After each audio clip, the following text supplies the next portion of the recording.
Hello दोस्तों, नमस्कार। आपका स्वागत करती हूँ डीएनपी इंडिया में। इस वक्त की 10 बड़ी खबरों से हम आपको रूबरू कराएंगे। तो आइए शुरुआत करते हैं खबरों का सिलसिला।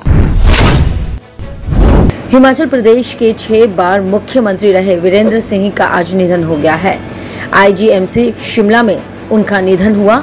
वो काफी समय से बीमार थे। 2 बार कोरोना संक्रमण को मात देने के बाद भी लगातार अस्पताल में उपचाराधीन थे और वो 2 दिन से वेंटिलेटर पे थे। केंद्रीय मंत्रिमंडल में व्यापक फेरबदल के साथ मंत्रियों के विभागों में भी काफी परिवर्तन किए गए। हालांकि ज्यादातर बड़े मंत्रियों के विभाग यथावत रहे हैं। राजनाथ सिंह, अमित शाह, नितिन गडकरी, एस जयशंकर, निर्मला सीतारमण, अर्जुन मुंडा, स्मृति ईरानी जैसे कद्दावर मंत्रियों के विभागों में कोई बदलाव नहीं हुआ है। जिन मंत्री के विभाग बदले गए हैं या नई जिम्मेदारी सौंपी गई है, उनके अनुसार मनसुख मांडविया देश के नए स्वास्थ्य मंत्री बनाए गए हैं। मोदी सरकार 2 मंत्रिमंडल के पहले बड़े फेरबदल में रविशंकर प्रसाद, रमेश पोखरियाल निशंक, हर्षवर्धन और प्रकाश जावड़ेकर समेत 12 मंत्री मंत्रिमंडल से बाहर हो गए हैं। निशंक और हर्षवर्धन जैसे मंत्रियों को बाहर का रास्ता दिखाने के पीछे उनके खराब प्रदर्शन को अहम कारण बताया जा रहा है। लेकिन रविशंकर प्रसाद और प्रकाश जावड़ेकर के इस्तीफा के इस पैमाने पर खरे नहीं उतरते हैं। ये दोनों न सिर्फ 2014 में मंत्री थे, बल्कि कई मंत्रियों की जिम्मेदारी बखूबी संभाल रहे थे। माना जा रहा है कि इन दोनों को संगठन के लिए सरकार से मुक्त किया गया है। प्रधानमंत्री नरेंद्र मोदी की कैबिनेट में ज्योतिरादित्य सिंधिया और डॉक्टर वीरेंद्र कुमार के शामिल होने के बाद केंद्रीय मंत्रिमंडल में मध्य प्रदेश की हिस्सेदारी बढ़ गई है। पहले प्रदेश से 5 मंत्री थे और अब 6 हो गए हैं। सिंधिया का नाम काफी समय से केंद्रीय मंत्री के तौर पर तय माना जा रहा था, लेकिन डॉक्टर वीरेंद्र कुमार का नाम शामिल कर जातिगत संतुलन साधा गया है।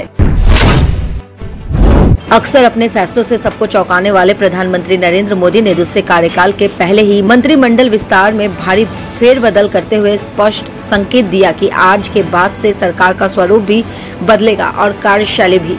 वहीं फोकस होगा विकास। इस विस्तार में कुल 36 नए मंत्रियों ने शपथ ली, जिसमें 28 राज्य मंत्री बनाए गए। 7 राज्य मंत्रियों को उनके प्रदर्शन के आधार पर प्रोन्नत किया गया। 15 नए कैबिनेट मंत्रियों में कांग्रेस छोड़कर भाजपा में आए ज्योतिरादित्य सिंधिया और असम के पूर्व मुख्यमंत्री सर्बानंद सोनोवाल शामिल हैं।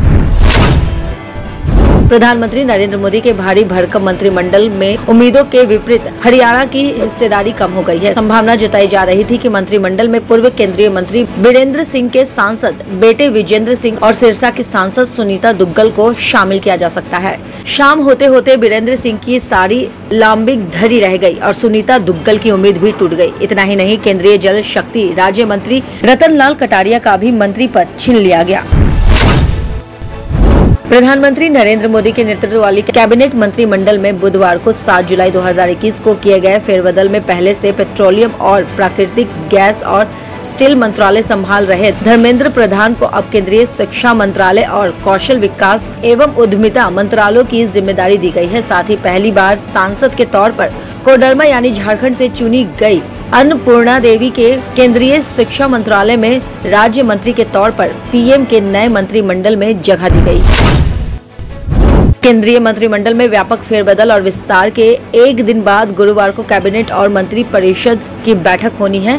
दोनों बैठकें एक के बाद एक आयोजित की जाएगी। इस बैठक में आगे की रणनीति पर मंथन होगा। वहीं जानकारी के मुताबिक कैबिनेट और मंत्री परिषद की बैठक आज शाम 5 बजे से शाम 7 बजे तक होगी। पेट्रोल डीजल के बाद अब सीएनजी की रेट भी चढ़ गई है। दिल्ली में सीएनजी के दाम में 90 पैसे प्रति किलो की बढ़ोतरी हुई है। वहीं दिल्ली में सीएनजी का भाव 43.40 रुपए प्रति किलोग्राम से बढ़कर 44.30 रुपए प्रति किलो हो गया है। कीमतों में बढ़ोतरी 8 जुलाई से लागू हो गई है। वहीं पीएनजी डोमेस्टिक के प्राइस 26.66 रुपए प्रति एससीएम हो गए हैं।